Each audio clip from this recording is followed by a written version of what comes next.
Imagine a company on the brink of collapse, losing market share and millions of dollars, then in just a few years becoming one of the most valuable and admired brands in the world. This is the remarkable story of Apple in the late 90s. Apple faced near bankruptcy, struggling to compete against giants like Microsoft. But with the return of Steve Jobs and bold new ideas, Apple transformed the technology industry. By creating innovative products like the iPod, iPhone, and iPad, and building its own unique retail stores, Apple didn't just survive, it thrived. Next slide, a brief history of an Apple, which is in 1976. Apple, founded by Steve Jobs and Steve Wozniak, they introduced Apple One. In 1980, IPO with market value that worth more than 1 billion US. In 1997, Apple was nearly bankruptcy, and then Steve Jobs returned as a CEO. Within 1998 to 2010, they launched iMac, iTunes, iPhone, and iPad. In year 2011, Apple became second most valued company in America, which their value is around 340 billion US dollar. And now the world's company at US 2.97 trillion US is was facing a serious business crisis. From the value perspective, Apple did not have a clear competitive advantage compared to the PC. The company offered too much product models, which confused the customer and increased cost. And there were also compatibility limitations with non-Apple software. And Apple's brand identity was becoming unclear in the market. And then looking at the profit, Apple experienced declining sales and high operating costs. Low profit margins affect its financial performance, leading to weak cash flow, and as a result, there was a real risk of bankruptcy if the company failed to improve its business strategy. And lastly, for people, Apple suffered from unstable leaderships and low employee morale. The company lacked with a clear directions, which weakened the innovations within the organization. And in addition, poor relationship between the developer reduced the software supports for Apple products and making them less attractive to the customer. And overall, in 1998, Apple was struggling across the three areas, which are value, profits, and people, which explained why the company was in a critical position before its turnaround ended. Revamping Apple using the ERRC grid.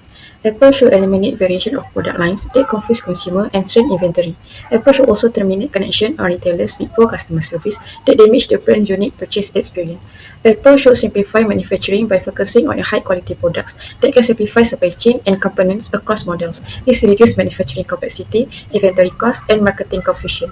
Apple should reduce a justified price gap where customers cannot see the added value by adjust pricing to make Apple products more accessible while still maintaining a premium image. Apple should raise insight of the user interface and sleek design to ensure that consumers can use Apple products easily, regardless of their technical background. Apple should review Apple's image as innovative and consumer friendly, not just for technological savvy. Apple should create online store where customer can configure, order and get support directly from Apple.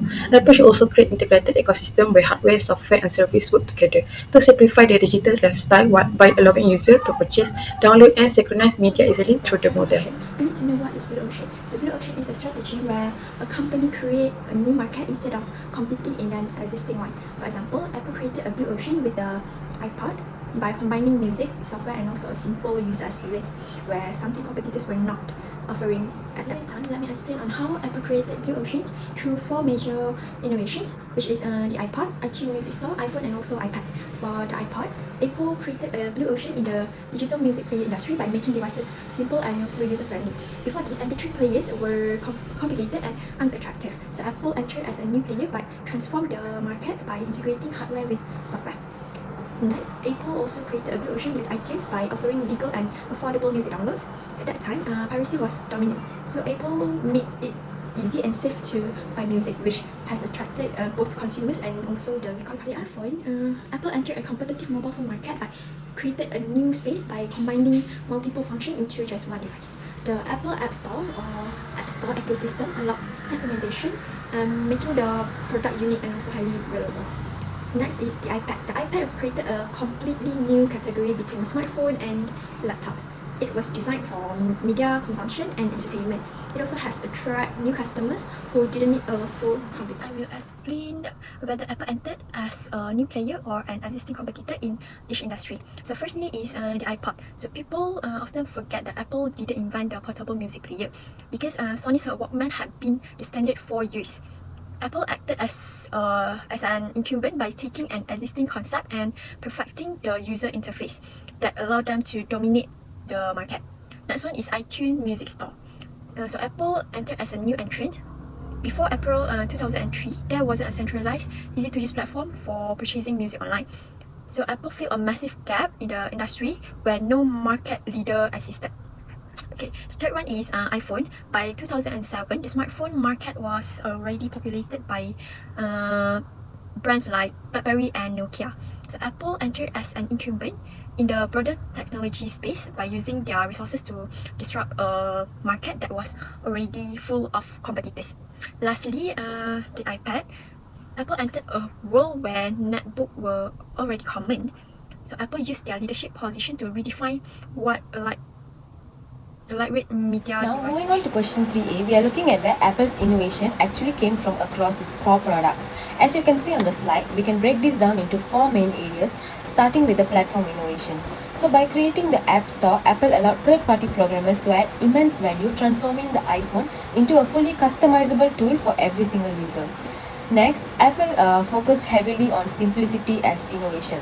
So instead of overloading users with tech, they focused on removing complexity, which is why the iMac featured an incredibly easy two-step internet setup, and the iPhone kept its hardware minimal with just 4 physical buttons. And moving on to our third point, Apple mastered ecosystem innovation with the iPod.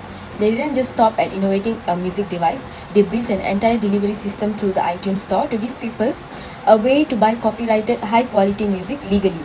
And finally, all these points add to value innovation over technical innovation. While Apple certainly used very high technology, their primary focus was always on making the technology highly useful and simple for the average. Moving on to question 3b, did Apple focus primarily on their existing core customers? The clear answer is no. Apple's strategy was heavily focused on unlocking entirely new markets and capturing non-consumers. So firstly, they looked beyond the hobbies. In the early days, personal computers were a very narrow niche, dominated 98% by tech-savvy males. So Apple deliberately moved past this group to an ordinary everyday people instead. Secondly, Apple was also brilliant at capturing non-consumers. So instead of getting trapped fighting for the sophisticated and creativity inclined professionals, they successfully targeted the average PC user who found traditional tech setups way too complex to handle.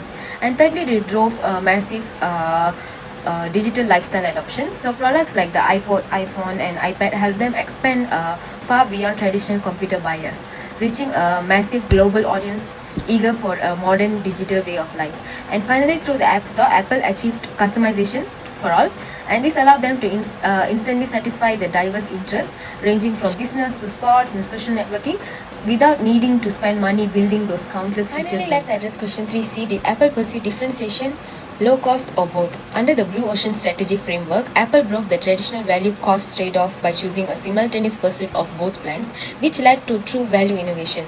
On one hand, they mastered differentiation through sleek, elegant product designs and the user interfaces. So we see this clearly with the unique candy colored iMacs and the stunning architecture of the global Apple stores and the revolutionary multi touch screen, which completely removed rigid physical keypads. And at the exact same time, Apple aggressively focused on a low cost model to maximize value for money. So while their products are premium, they lowered the cost over time, which is a 40 gigabyte which is why like a 40 gigabyte iPod eventually cost the exact same as the original 10 gigabyte model. And on the software side, the iTunes Store offered songs for only 99 cents, lowering the barrier to building a legal music library. They also used a quick post-launch price cuts like dropping the iPhone 8 gigabyte model by $200 shortly after launch to capture the mass market. In short, Apple didn't make a trade-off, they successfully achieved both. Thank you. Now I will continue with the question 4a. Imagine that we have been appointed as the new CEO of Sony in 2011, replacing Howard Stringer. Before deciding on any strategy, we must first diagnose the company's problems using the value, profit, and people framework. Firstly, from the value perspective, Sony's main problem was its inability to create products that truly met changing customer needs. Although Sony had advanced technology and a strong reputation for innovation, its products were mainly technology driven rather than value driven. In other words, Sony focused on developing better technology instead of creating a better customer experience. Unlike Apple, Sony failed to integrate its hardware, software, and digital content into one seamless ecosystem. For example, Sony owned businesses in electronics, music, and entertainment, but these divisions operated independently rather than working together. As a result, Sony failed to create new market demand and gradually lost its competitive advantage. Secondly, from the profit perspective, Sony experienced declining profitability despite investing heavily in research and development. The company had high operational costs and managed many different business segments, making operations less efficient. Furthermore, Sony was unable to commercialize many of its innovations successfully. Although it developed advanced technologies, these innovations did not generate strong financial returns because they were not supported by an effective business strategy. Finally, from the people perspective, Sony faced significant internal organizational issues.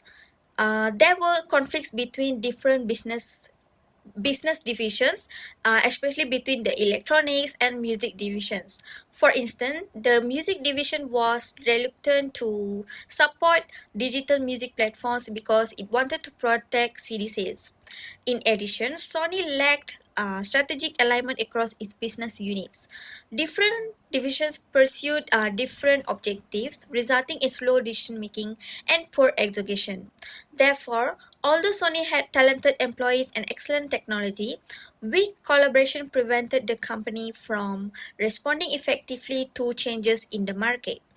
So, overall, Sony's decline was not caused by a lack of innovation or resources.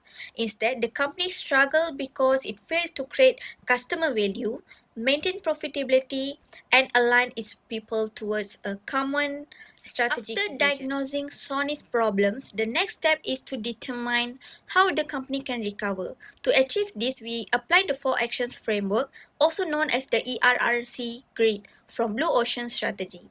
The first action is eliminate. Sony should eliminate internal rivalry between its divisions, including the electronics, music, and film businesses. Instead of operating separately, these divisions should collaborate to create greater customer value. Sony should also eliminate the fear of product cannibalization. In the past, the company protected its traditional businesses such as CD sales instead of embracing digital transformation.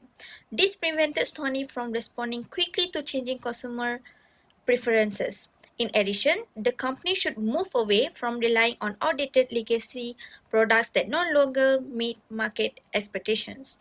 The second action is reduce. Sony should reduce excessive product variations because having too many similar products increases production costs and confuses customers. The company should also reduce high operational and research costs by streamlining its operations and focusing resources on products with the greatest growth potential. Furthermore, Sony needs to reduce its dependence on traditional revenue sources such as hardware sales and physical media. Instead, it should also expand into digital services and recurring revenue models.